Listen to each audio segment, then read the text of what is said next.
Nah,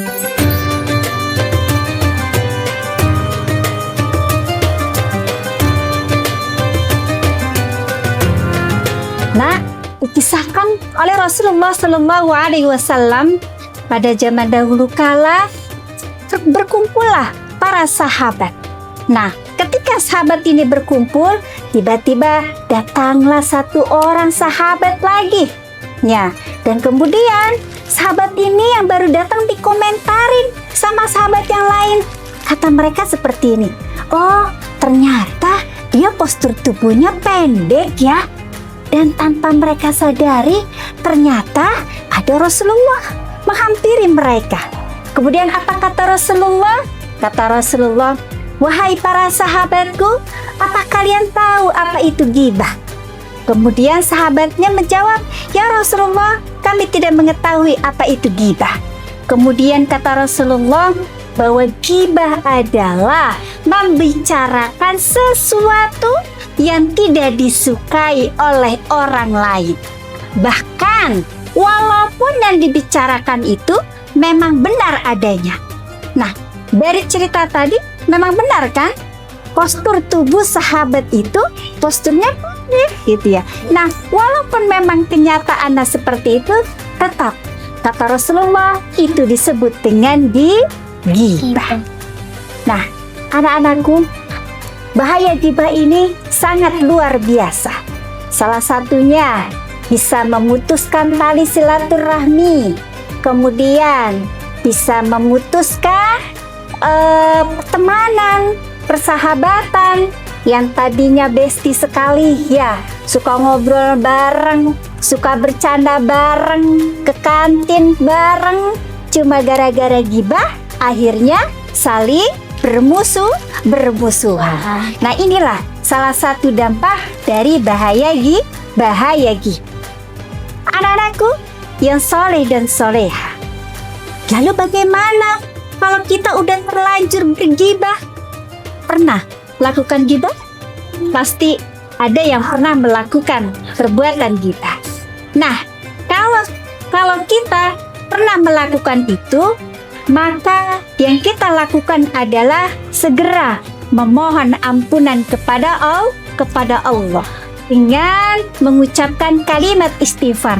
Bagaimana kalimat istighfar? Astaghfirullahaladzim. Selain itu anak-anak, jika orang yang kita gibahi dia mengetahuinya, maka wajib bagi kita untuk meminta maaf. Dan jika orang yang kita gibahi dia tidak mengetahuinya, maka bagi kita untuk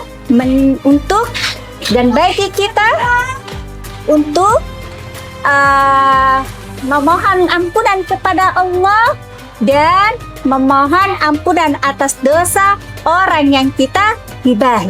Sebagaimana doanya, kalian bisa ikuti Ustazah ya. Allahumma ghfir lana. Allahumma ghfir lana. Ya Allah. Ya Allah. Ampunilah dosa kami. Ampunilah dosa kami. Dan dosa orang yang kami gibahi. Orang yang kami gibahi. Oke. Kita ulang lagi ya.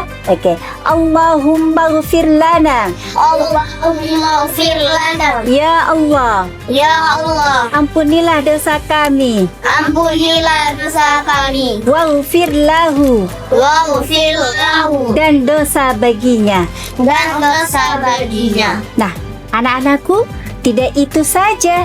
Ternyata ada seorang sahabat yang berkata bahwa kafarat atau hukuman bagi orang yang berghibah adalah kita menyampaikan kebaikan-kebaikan dari orang tersebut dan mendoakannya. Contohnya, misalkan, wah, Raisa ini anaknya rajin sekali ya, sholatnya selalu 4-5 waktu. Wah, Rania rajin sekali berinfakkan di bulan Ramadan. Ya, nah ini adalah salah satu contoh kita menyampaikan kebaikan-kebaikan dari orang yang kita gibah. Nah, untuk itu anak-anakku semua, mari sama-sama kita jauhi perbuatan ghibah. Nah, anak-anak yang soleh-soleha, lalu bagaimana hukumnya bergibah ketika kita dalam kondisi berpuasa? Maka hukum puasanya tetap sah, tetapi akan berkurang nilai pahalanya. Tidak hanya berkurang, bahkan pahala kita bisa habis karena melakukan ghibah. Nah, sebagaimana kata Rasulullah berpesan kepada kita, "Faman kana yu'minu billahi wal yaumil akhir falyaqul khairan aw liyasmut." Barang siapa yang beriman kepada Allah dan hari akhir, maka kita berbicaralah yang baik atau diam. Ketika kita tidak mampu mengatakan hal yang baik, maka sebaiknya kita diam, ya nak, untuk menghindari dari perkataan ghibah. Dan tidak itu saja, nak, di bulan Ramadan ini ternyata banyak sekali orang yang berpuasa tapi hanya mendapatkan lapar dan hausnya saja. Ya, kenapa seperti itu? Sebagaimana hadis Rasulullah, barang siapa yang berpuasa, dia hanya mendapatkan lapar dan haus saja. Nah, salah satu penyebabnya adalah karena berbuat ghibah. Nah, untuk itu anak-anakku yang soleh-soleha, mulai hari ini kita harus stop ghibah, stop bergunjing, stop bergosip. Nah, anak-anak yang soleh-soleha, semoga kita semua selalu dalam lindungan Allah Subhanahu wa Ta'ala untuk selalu bisa menjaga lisan kita dan menjaga hati kita dari perbuatan ghibah. Jalan-jalan ke pasar pagi, beli baju warnanya merah, daripada sibuk menggibah lagi, lebih baik kita beribadah. Baik, anak-anak yang soleh-soleha, mungkin hanya ini yang bisa Ustazah sampaikan.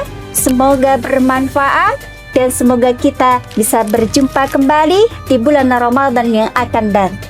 Ustazah akhiri, wabillahi taufiq wal hidayah. Wassalamualaikum warahmatullahi wabarakatuh.